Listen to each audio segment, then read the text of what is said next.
Hello दोस्तों, स्वागत है आप सभी का एक और नई वीडियो में। आज मैं आप सभी के लिए एक बार फिर से लेके आ गया हूँ सब्सक्राइबर्स की भेजी कुछ सच्ची डरावनी कहानियाँ लेकर। तो चलिए दोस्तों, बिना टाइम वेस्ट किए सीधा मैं कहानियों पर आता हूँ। बात है जुलाई 2011 की। उस समय मैंने 11वीं क्लास में एंट्री की थी और नया सत्र चालू होने वाला था। उसी समय पे मेरे घर वालों ने मेरी कुंडली दिखाई थी पंडित को, लेकिन पंडित ने कुंडली देख के कहा कि इसका टाइम सही नहीं चल रहा है, ये लड़का अब आपको बहुत ही परेशान करेगा। हाँ, तो अब बात करते हैं जुलाई से। एक बार की बात है, किसी डॉक्टर की बीवी रिवर के पास आई हुई थी मेरी बुआ के यहाँ पे। रात काफ़ी ज़्यादा हो गई थी और बुआ की लड़की ने मुझसे कहा कि इनको छोड़ने के लिए मैं उनके साथ चला जाऊं। पहले तो मैंने सोचा कि मैं क्यों जाऊं, और मेरा मन भी नहीं था क्योंकि रात का समय था और वापस आते समय मैं अकेला पड़ जाऊंगा और मैं थोड़ा डरने वाला भी था। फिर भी हिम्मत करके मैं आंटी को छोड़ने के लिए जाने लगा। बीच में ही वो नदी भी थी और उसके पास एक ब्रिज था। मैं उन्हें घर छोड़ के जब वापस आ रहा था तो मैं आते वक्त बिल्कुल अकेला ही था। दिन गर्मियों के चल रहे थे और रात के करीब 11 साढ़े 11 बजे का समय हो रहा होगा। मैं थोड़ा थोड़ा घबराया हुआ सा ब्रिज को क्रॉस कर रहा था। जैसे ही मैं ब्रिज के आखिरी छोर पे पहुंचा, वैसे ही बहुत जोर की अचानक से आंधी का झोंका सा आया और वो मेरी बॉडी से तुरंत टकरा गया। वो बिल्कुल किसी एकदम तेज छोटे से हवा का झोंका जैसा था, जिसका परछाई किसी इंसान जैसी लग रही थी। ये देखकर मैं बहुत ही ज़्यादा डर गया था।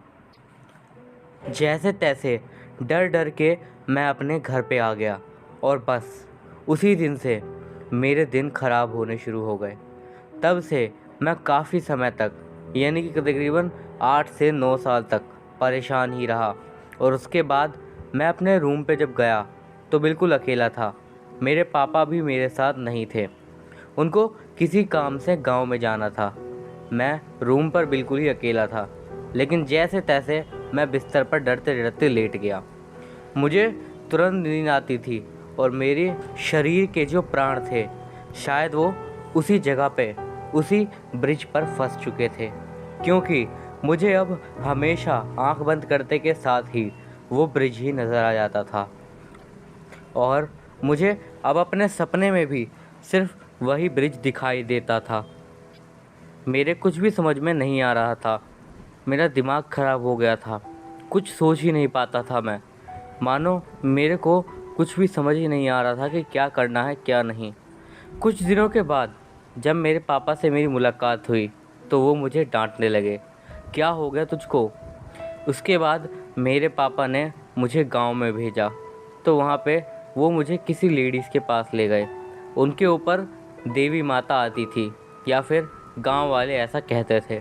और उन्होंने मुझे बताया कि ये रात को एक ब्रिज पे गया था, वहाँ इसको एक हवा ने जकड़ लिया। फिर उन्होंने चावल के दाने से और कुछ दाने मुझे दे दिए और कहा रात को सोने के समय अपने तकिए के नीचे इन्हें रख देना। पर कुछ दिन के बाद मैं वही मार्केट चला गया जहाँ मेरा कॉलेज था। इस सब के बाद धीरे धीरे सब कुछ ठीक तो होने लगा, लेकिन मेरे साथ एक दूसरी ही परेशानी शुरू हो गई। अब मुझे रात होते ही बहुत ज़ोर से डर लगने लगता था। परेशानी की बात तो ये थी कि मुझे वहाँ पे अकेले ही रहना पड़ता था। मेरी हालत दिन प्रतिदिन बुरी होती जा रही थी। मैं रात को अब सो नहीं पाता था। पूरी रात डरते डरते मैं बिस्तर पे इधर उधर करवटें बदलता रहता था। मुझे घर के दरवाजे पे आवाज़ें आती रहती थी बहुत ज़ोर से। रात 12 बजे के बाद मैं पूरी रात कंबल के अंदर ही मुंह छुपा के लेटा रहता था, लेकिन जैसे ही सुबह होती थी तो मुझे बहुत ज़ोर की नींद आती थी। लेकिन जब फिर से रात होती तो मेरी हालत एक बार फिर से ख़राब होने लगती। पता नहीं मुझे क्या हो गया था, मैं अपने आप ही हंसता था और अपने आप ही रोने लगता था। फिर मेरे पापा को बताया ये बात, तो उन्होंने मुझे फिर से गांव में भेजा और इस बार दूसरी जगह भेजा। पास ही के मामा के गांव था। उनके साथ मैं सुबह सुबह दूसरे गांव में गया, जिसे हम बाकिया कहते हैं। फिर उन्होंने मेरा इलाज किया, वही चावल के बीज से, और जो भी घटना मेरे साथ हुई थी सब कुछ मुझे बताया। वही रात को दरवाजे पर आवाज़ के आना, मेरा रोना, हंसना, सब कुछ उन्होंने मुझे एक झटके में बता दिया। ये सुन के मैं काफ़ी हैरान था। फिर उन्होंने भी मुझे चावल के बीज दिए और मुझे उन्हें रात को तकिए के नीचे रखने को कहा। उसके बाद मैं काफ़ी ठीक महसूस करने लगा और वापस से शहर में आ गया। फिर उसके बाद हुआ यूँ कि मैं एक बार अपने दोस्त के साथ शमशान भूमि गया था। वहाँ पे मुझे कई दिनों बाद काफ़ी अजीब सा महसूस होने लगा, लेकिन मैंने इस बात को थोड़ा नज़रअंदाज कर दिया। बस इसी तरीके से थोड़ा वक्त और बीत गया और दिसंबर में मेरे भाई की शादी थी, 3 दिसंबर को। मेरी तबीयत अचानक से मेरे भाई की शादी के समय बहुत ही ज़्यादा ख़राब हो गई। यहाँ तक कि इतनी ज़्यादा ख़राब हो गई थी कि मेरे बचने की उम्मीद भी नहीं थी। मेरा वही सिलसिला शुरू हो गया था। मैं कहीं पे भी कोने पे बैठ के रोने लगता और कभी हंसने लगता। ये बात जब मेरे घर वालों ने फिर से पंडित जी को बताई, उन्होंने एक बार फिर से चावल के बीज से मुझे थोड़ा ठीक किया और कहा, ये लगता है फिर से उसी ब्रिज पे चला गया है, तभी तुम बार बार परेशान हो रहे हो। तुम्हें अब एक मुर्गे की बलि उस ब्रिज पर करनी होगी। मेरे पापा ने बिल्कुल ऐसा ही किया। उसके बाद से ये सब घटनाएं तो धीरे धीरे कम हुई, लेकिन मेरी ज़िंदगी एकदम से ही बदल गई। एक लड़की के साथ मेरा अफेयर था और अचानक से उसने मुझे घर से भाग जाने के लिए कहा। मेरा दिमाग भी न जाने कहाँ खो गया था कि मैं उसके साथ भाग गया। उसके बाद मेरे घर वाले मुझे बड़ी परेशानी से ढूंढते रहे और जैसे तैसे मुझे 1 या 2 हफ्ते के बाद उन्होंने ढूंढ ही लिया। उसके बाद जब मैं उनसे मिला तो मैंने स्कूल जाने से इनकार कर दिया और मैंने कहा कि मैं नौकरी पर जाना चाहता हूँ।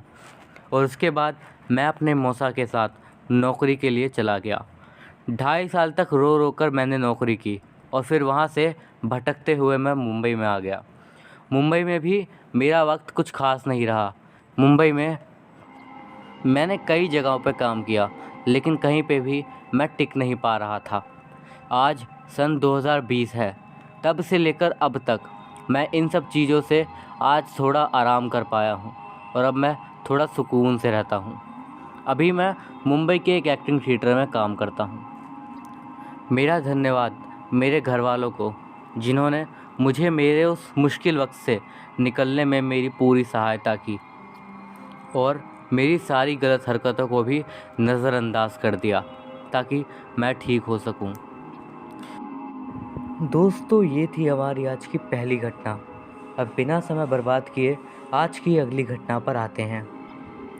प्राइवेसी के कारण मैं अपना नाम तो नहीं बता सकता, लेकिन मैं आपको ये बता दूं कि ये जो घटना मेरे साथ घटी है ये बिल्कुल सच्ची है और बिल्कुल भी बनावटी नहीं है। ये आपके ऊपर है कि आप इस बात पे कितना यकीन करते हो और कितना नहीं। पेशे से मैं एक ग्राफिक डिज़ाइनर हूँ। चलिए अब मैं आपको सीधा घटना ही बताता हूँ।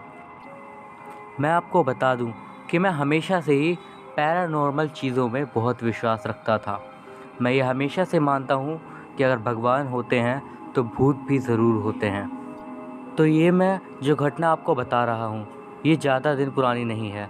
ये इसी साल मार्च महीने के पहले हफ्ते की है और मेरे कुछ यूट्यूबर दोस्त एक हॉन्टेड ब्लॉग शूट करने के लिए महाराष्ट्र के एक ट्रेक विसापुर, जो कि लोनावाला के पास पड़ता है, वहाँ गए थे।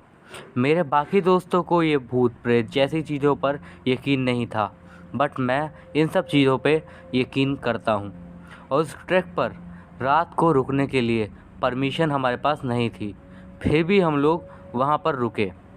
हमने करीब 5 बजे तक ट्रैक पे चढ़ना चालू कर दिया। जैसे ही हम वहाँ पे कुछ आगे बढ़े तो हमें होटल वालों ने रोक लिया और ऊपर जाने से हमें मना कर दिया। हमने उनको भी बहाना देकर बोल दिया कि हम भाई ऊपर फ़ोटोग्राफी करने जा रहे हैं और आधे 1 घंटे में नीचे आ जाएंगे। हमारी कैंपिंग साइट भी ऑलमोस्ट जंगल के बीच में ही थी। और मैं आपको यहाँ पे एक बात और बता दूँ कि मैं अपने साथ एक मिनी कॉम्बैट चाकू और एक रुद्राक्ष की माला भी लाया था, क्योंकि मुझे पता है कि जंगल में ऐसी चीज़ें अक्सर पीछे पड़ती हैं। तो जैसे ही हमने चालू किया हमारी ट्रेक, हमारे साथ साथ वहाँ का ही एक कुत्ता भी हमारे पीछे पीछे आने लगा, जो कि लगभग पूरी ट्रेक पर ही हमारे साथ था। पर पता नहीं, मुझे वो कुत्ता कुछ अजीब सा ही लग रहा था, मानो वो शायद कुछ छुपा हुआ मैसेज या फिर हमारी रक्षा करने के लिए आया हो और साथ साथ चल रहा हो। तो जैसे ही शाम का टाइम हुआ और थोड़ा अंधेरा होने लगा, मैंने और मेरे सारे दोस्तों ने मिलकर वहाँ पे आग जला दी और वहाँ पे कैंप लगा लिया। लेकिन हैरानी की बात तो ये थी कि हम आग को बार बार कोशिश करने के बाद भी जला नहीं पा रहे थे। जैसे ही हम कोशिश करते, तुरंत एक जोर का हवा का झोंका आ जाता और आग को बुझा देता था।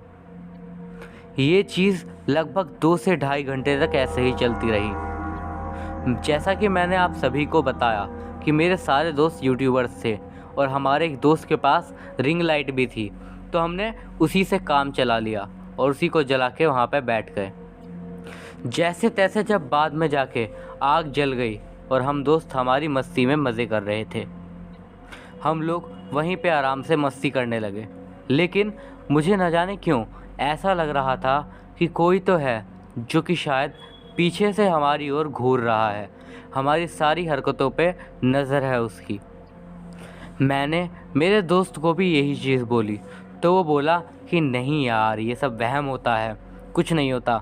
तो मैंने भी उसकी तसल्ली के लिए बात मानकर मैं भी इंजॉय करने लगा। तो जैसे ही रात हुई, घुप अंधेरा चारों ओर फैल गया और रात के कीड़ों की आवाज़ चारों तरफ गूंजने लगी। लेकिन ये माहौल सभी लोगों को अंदर से थोड़ा थोड़ा डरा भी रहा था। हमने रात का खाना खाया और सोने के लिए जाने लगे। अब मैं आपको बता दूं कि मेरी एक आदत है कि घर के अलावा किसी भी बाहर की जगह पे मुझे नींद नहीं आती थी, और वहाँ पे तो वो फिर भी एक भयानक सा जंगल जैसा था। और ऐसी जगहों पे मेरे हिसाब से तो अक्सर भूत प्रेत का खतरा होता ही है। और उनके साथ साथ जंगली जानवर, लुटेरे, गांव के लोकल्स। हमने उन लोगों से बोला था कि हम कुछ देर के लिए ही आ जाएंगे, हो सकता है कि कोई हमें परेशान करने के लिए आ जाए। मेरे दिमाग में न जाने क्यों ऐसी अनहोनी की ही बातें चली जा रही थी। अब आप मुझे ज़्यादा नेगेटिव समझो या फिर कुछ और। ये सब मैं सोच ही रहा था कि ठीक उसके 15-20 मिनट के बाद ही वो कुत्ता जो हमारे साथ साथ ऊपर तक आया था, वो ज़ोर ज़ोर से रोने लगा, जैसे कि उसे भी किसी और के होने का एहसास हो गया हो। जैसे ही मैंने उसकी तरफ देखा तो मैंने ध्यान दिया कि वो उस ओर के घने अंधेरे में देखकर बार बार भौंके जा रहा है और रो रहा है। मैंने उस अंधेरे की तरफ देखा, लेकिन मुझे कुछ भी नहीं दिखा। और मैं उसी दिशा में आगे की कुछ दूरी पर भोले बाबा का मंदिर भी था। वहाँ पर कुछ तो था, क्योंकि वहाँ पे कुछ चमकीला सा, लेकिन पता नहीं क्या था। बस वो वहाँ पर रुका हुआ था और वो कुत्ता उसको देखकर ही भौंक रहा था। जैसे ही मेरी नज़र उस पर पड़ी तो मेरी हालत थोड़ी ख़राब सी होने लगी, डर से कि क्या है वो। और मुझे डरने की ज़रूरत भी नहीं थी, क्योंकि मेरे पास रुद्राक्ष की माला थी और एक चाकू भी। मैंने फ़ौरन कैंप में जाके वो दोनों चीज़ें निकाल ली। पता नहीं क्यों मेरी नज़र उससे हट ही नहीं पा रही थी। मेरे दोस्त जो कि मेरे बाजू में ही सोया हुआ था, उनको भी नहीं उठा सकता था, क्योंकि उस समय रात के 3:30 बज रहे थे। मुझे पता नहीं वो क्या था, एक अच्छी आत्मा या फिर एक बुरी आत्मा। बुरी आत्मा होती तो फिर वो मंदिर के पास क्या कर रही थी, और अगर अच्छी आत्मा थी तो उसने हमारी आग जलने क्यों नहीं दी। मैं उसे देखे ही जा रहा था और वो अचानक से ही हवा में एकदम से गायब हो गई, जैसे कि मूवीज़ में हम लोग अक्सर देखते हैं। वो मेरी आँखों के सामने से ही गायब हो गई। जैसे ही फिर सुबह के 4 बजे मैं चादर के अंदर छुप के सोने लगा। बस मैं राह देख रहा था कि कब सुबह हो जाए और सूरज निकल आए और ये घटिया रात निकल जाए। ये चीज़ मैंने मेरे दोस्तों को नहीं बताई, क्योंकि वो वैसे भी मेरी बात का यकीन नहीं करते। उसके बाद हम सही सलामत आराम से घर पहुंच गए। लेकिन अब भी जब मैं सोचता हूँ तो मैं हैरत और परेशानी में आ जाता हूँ कि आखिर वो चीज़ थी क्या। अब मैं जो आपको दूसरी घटना बताने वाला हूँ ये मेरे गांव की है। दरअसल हमारे गांव में एक मामा पीर नाम की चीज़ पाई जाती है। आपको मैं बता दूं कि मामा पीर एक भगवान का स्वरूप माना जाता है और वो रात को कुछ नए दिनों में ही दिखाई देता है। वो बस नसीब वाले लोगों को ही होते हैं जिन्हें उनके दर्शन होते हैं। वैसे तो वो किसी को कुछ नहीं करते, बट एक बार अगर उनको किसी ने देख लिया तो अक्सर कमज़ोर दिल वालों की मृत्यु हो जाती है।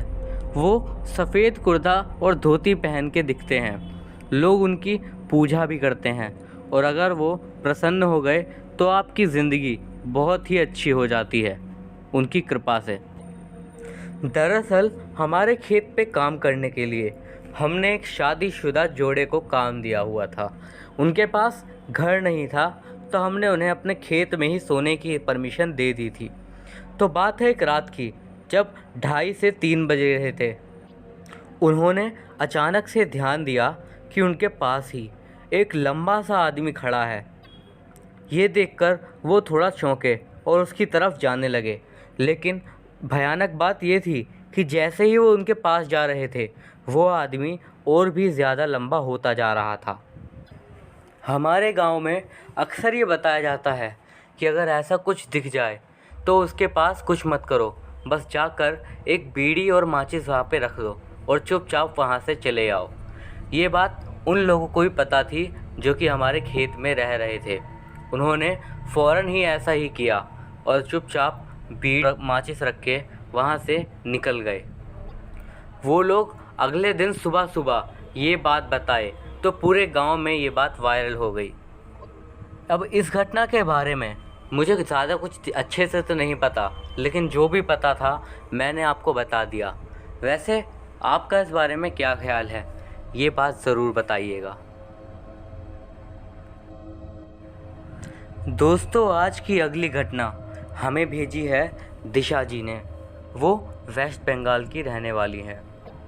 तो चलिए दोस्तों, अब उनकी घटना को उन्हीं के पॉइंट ऑफ व्यू से कंटिन्यू करते हैं। मैं जब 10th क्लास में थी तो मेरे पापा हमें छोड़कर चले गए थे। हमारी फैमिली में हम 3 लोग थे, मैं, मेरी मम्मी और मेरा छोटा भाई। जैसे तैसे बड़ी मुश्किल से दिन गुजर रहे थे। हम लोग उस समय काफ़ी ज़्यादा गरीबी में डूबे हुए थे। कैसे भी करके बड़ी मुश्किल से मेरी पढ़ाई चल रही थी। अक्सर मेरी मम्मी के शरीर पर कई बार हमने नाखूनों के खरोंचने के निशान देखे थे, लेकिन पहले तो हमने इस बात पे ज़्यादा ध्यान नहीं दिया और कुछ दिनों के बाद तो हमने इसे इग्नोर करना ही शुरू कर दिया। मैं आपको बता दूं कि मेरे पापा मुझसे बहुत ही ज़्यादा प्यार करते थे और मैं एक अलग कमरे में सोती थी और मेरी मम्मी और भाई अलग रूम में। एक बार अचानक से आधी रात को मेरी नींद खुल गई और मुझे ऐसा लगा कि कोई तो मेरे रूम में है शायद, लेकिन असल बात तो ये थी कि वहाँ पे कोई भी नहीं था। मुझे अचानक से अंदर से ही डर लगने लगा, लेकिन मैंने सोचा कि शायद ये मेरा वहम है, तो मैंने फिर से सोने की कोशिश की। लेकिन फिर भी मुझे ऐसा लग रहा था कि कोई तो है जो कि कमरे में इधर से उधर घूम रहा है। फिर मुझे ऐसा लगा कि कोई आके मेरे पीछे सो गया है। मैंने पीछे मुड़ के देखा तो वहाँ पे कोई भी नहीं था। डर के मारे उस समय मेरी क्या हालत थी, ये बात मैं आपको शब्दों में नहीं बयां कर सकती। अभी ये सब मेरे लिए समझ पाना मुश्किल ही था कि मुझे अचानक से किसी के चलने की आवाज़ आने लगी। ये आवाज़ सुन के भी मैं बहुत ही ज़्यादा डर गई और मैं बेड पे ही चुपचाप लेट गई। वो आवाज़ कुछ देर तक आती रही और उसके बाद बंद हो गई। जैसे तैसे पूरी रात मैंने जाग के ही गुजार दी और सुबह सुबह होते ही ये घटना मैंने अपनी मम्मी को जाके बता दी। इस पर मेरी मम्मी का ये कहना था कि ये सब मेरा वहम है, लेकिन मुझे वाकई में डर लग रहा था। मम्मी ने मुझे शांत करने की कोशिश की और मम्मी की बात मान के मैंने भी सोचा कि शायद मेरा वहम ही होगा। लेकिन उसके लगभग 2 दिन बाद मुझे सपना आया कि किचन में हमारे घर में कोई है और मैं वहाँ पे उसे देखने गई हूँ। मैंने देखा कि मैं किचन में गई तो मेरे पापा वहाँ पे खड़े थे और वो मुझे देखकर बिल्कुल चौंक गए और देखा कि वो मेरा अचानक से गला पकड़ के ऊपर ले जाने लगे। फिर झट से मेरी नींद खुल गई और मैंने ये सपना तुरंत ही मम्मी को जाके बता दिया। मम्मी ने कहा कि शायद तेरे पापा ने अभी भी नया जन्म नहीं लिया है। उसके 4-5 महीने बाद तक मुझे पापा के सपने आते रहते थे और मैं अचानक से ही नींद में अकड़ जाया करती थी। हाथ और पैर मेरे हिल नहीं पाते थे और मुझे बड़ी भयानक भयानक आवाज़ें आती थी। मेरी मम्मी ने सारी बातें एक पुरोहित जी को बताई और अपने शरीर पर आने वाले नाखूनों के खरोच के निशान के बारे में भी पूछा। तो उन्होंने कहा आत्मा के पास कुछ बोलने की क्षमता नहीं होती, तो वो ऐसा करके ही कुछ बोलना चाहती है। उस पुरोहित ने मम्मी से कहा कि घर में एक पूजा करनी चाहिए, तभी ये सब ठीक हो सकता है। उसके करीबन 2 दिन बाद ही हमने वो पूजा घर में करवा ली और उसके बाद से धीरे धीरे सब कुछ नॉर्मल होने लगा। अब मुझे डरावने सपने आने भी बंद हो गए हैं। मेरे पापा को गए हुए इस दुनिया से 4 साल हो चुके हैं। आशा करती हूँ आगे भी सब कुछ एकदम ठीक ही रहे। दोस्तों, अब बढ़ते हैं आज की हमारी आखिरी कहानी की ओर। ये कहानी हमें भेजी है अरीब ने, तो चलिए अब उन्हीं के नज़रिए से हम उनकी घटना को जानते हैं। मेरा नाम अरीब है और मैं इलाहाबाद का रहने वाला हूँ। मैं जो ये घटना बताने जा रहा हूँ ये बिल्कुल सच्ची है और एक्चुअली ये स्टोरी मेरे नाना जी के घर की है। तो उनके घर में सिर्फ 6 लोग ही रहते हैं और उनका घर काफ़ी बड़ा है और उसमें ऊपर के 2 फ्लोर हमेशा ही खाली रहते हैं। वहाँ पे ज़्यादा कोई आता जाता भी नहीं है। और मेरे नाना के घर से अलग कर एक घर भी है और वो एक खंडर है जो कि करीब पिछले 70-80 साल से बिल्कुल खाली है। आस पड़ोस के लोग कहते हैं कि उस घर का जो मालिक था वो बहुत ही अमीर था, इसीलिए उनके नौकर ने उनके खिलाफ साजिश की और धोखे से उन्हें मार दिया। उस घर में सिर्फ 3 लोग ही रहते थे, हकीम जी, उनकी पत्नी और उनका बेटा। बस तो नौकर ने उन्हें मार दिया और तब से आज तक वो घर बिल्कुल खाली ही पड़ा हुआ है और वहाँ कोई भी आता जाता भी नहीं है। रात में करीब 2 से 3 बजे के बीच में उस घर में रोने की आवाज़ें आती हैं और वो आवाज़ें एक ने नहीं बल्कि कई लोगों ने अक्सर सुनी हैं। तो एक दिन क्या हुआ कि मेरी नानी ऊपर के 3rd फ्लोर में जाकर सफाई कर रही थी, तो अचानक से उनको लगा कि जैसे उन्हें कोई देख रहा है, लेकिन उन्होंने पहले तो इस चीज़ को इग्नोर कर दिया। उसके बाद से उन्हें बुरे सपने आने स्टार्ट हो गए और कुछ समय बाद ही उनकी तबीयत भी ख़राब हो गई और एक वक्त ऐसा आया कि बस उनकी आखिरी सांस चल रही थी।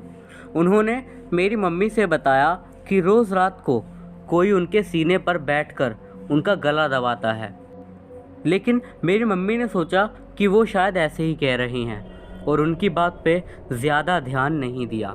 बट मेरी नानी अगले दिन ही चल बसी और फिर कुछ दिनों बाद मेरी मम्मी नीचे रूम में अकेले नमाज़ पढ़ रही थी, तो उन्हें सुनाई दिया ऐसा कि जैसे 2 या 4 लोग मिलकर खूब बातें कर रहे हैं। मम्मी ने ऐसा सुना और वो नमाज़ छोड़ के भागी। उन्होंने सबको बताया, लेकिन किसी ने भी उनकी बात का यकीन नहीं किया क्योंकि उस वक्त घर में कोई भी नहीं था। सब ने ही सोचा कि ये उनका वहम है और वहम समझ के ही उन्होंने ये बात इग्नोर कर दी। एक दिन मेरे नाना रात में 4 बजे तक टॉयलेट करने के लिए गए थे और जब वो टॉयलेट करके निकल रहे थे तो उन्होंने बताया कि उन्हें ऐसा लग रहा था जैसे कोई उन्हें ज़ोर से पकड़े हुए है, लेकिन उस वक्त वो चिल्लाना चाह रहे थे लेकिन उनके मुंह से आवाज़ ही नहीं निकल पा रही थी। उन्हें उसके बाद हार्ट अटैक आ गया। इसी कारण से उन्हें हॉस्पिटल लेके गए। वो हॉस्पिटल में वो 3 महीने तक रहे, लेकिन कभी भी उनकी तबीयत एकदम से सही हो जाती और कभी भी ख़राब, इसीलिए उन्हें हॉस्पिटल में ही रखना पड़ता था। जब मेरी मम्मी नाना जी से मिलने हॉस्पिटल गई तो वो आईसीयू में थे। तो नाना बता रहे थे कि उनके पैर के पास एक औरत बैठी है और उन्हें घूर रही है, और ये एक शैतानी हंसी हंस रही थी। और उसी दिन से नाना का ये हाल है। और वो औरत कभी कभी अचानक से मेरे सामने आती है और फिर गायब हो जाती है। फिर मेरी मम्मी ने ये बात अपनी एक दोस्त से भी बताई। तो उनकी दोस्त जो थी वो बहुत नमाज कुरान पढ़ती थी, तो उनके ऊपर बाबा आते थे। एक तो जब मेरी दोस्त की मम्मी ने पूछा तो बाबा आ गए उनके ऊपर, और मेरी मम्मी की दोस्त की आवाज़ एकदम से भारी सी हो गई। और उन्होंने बोला मेरी मम्मी से कि बेटी जाओ, तुम जहाँ तुम्हारे पापा सोते हैं उस रूम की और टॉयलेट की और ऊपर के 2 फ्लोर जो एकदम सब गंदे पड़े हैं, सबकी अच्छे से सफाई करवाओ और फाटिया डलवाओ। और हर जुम्मे की रात यानी कि थर्सडे को सफाई होनी चाहिए वहाँ पे। तो मम्मी ने ऐसा ही किया। फिर मेरे नाना जी कम से कम 8 दिन में अच्छे हो गए और उसके बाद रिकवर होकर घर आ गए। उसके बाद से आज तक उन्होंने उस औरत को फिर से नहीं देखा। और काश हमने ये काम पहले किया होता तो जैसे मेरे नाना बच गए, शायद मेरी नानी भी बच जाती। बस दिल में हमेशा यही गम रह जाता है कि अगर हमने ये काम पहले कर लिया होता तो शायद हमारी नानी भी आज हमारे बीच में होती। तो दोस्तों, ये थी आज की कुछ सच्ची डरावनी कहानियाँ। अगर ये वीडियो आपको अच्छा लगा हो तो उस वीडियो को लाइक कर दीजिए, और ऐसी ही और सच्ची कहानियाँ सुनने के लिए हमारे चैनल को सब्सक्राइब कर दीजिए। मैं अभिषेक मिलता हूँ आपसे अगली वीडियो में।